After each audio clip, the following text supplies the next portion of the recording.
Ísak, óþarlega stórt tap á móti Eistlandi hér í kvöld. Hvað að gerast hjá hinum drengjum? Hvað tapið þessum?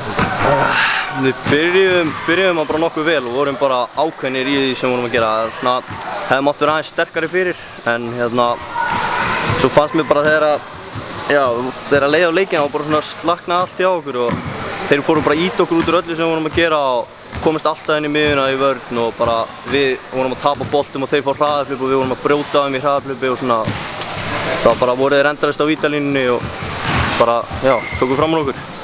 Myndirðu segja að þetta hafi verið mest physical leikurinn sem þið hafa spilað á mótinu hingað til? Nei, það er öll liðin búin að vera þokkalega physical sko. Þeir voru, það var örugglega svona mindsetið þeirra að vera physical en við vorum bara áberandi lítið physical í þessum leik, við getum sagt það.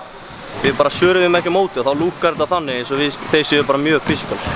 Hvernig finnst þið liðið verið komað saman á þessu móti?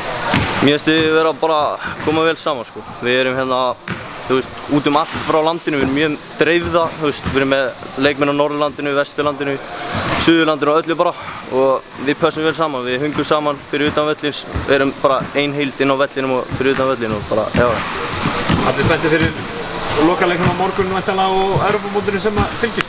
Já, við ætlum að taka leikinn á morgun sko, það er bara þannig, þýðir ekkert annað sko, við ætlum bara að fara snemma að sofa í kvöld, vakna á morgun, éta vel og mæta full gýraðir í þennan leik.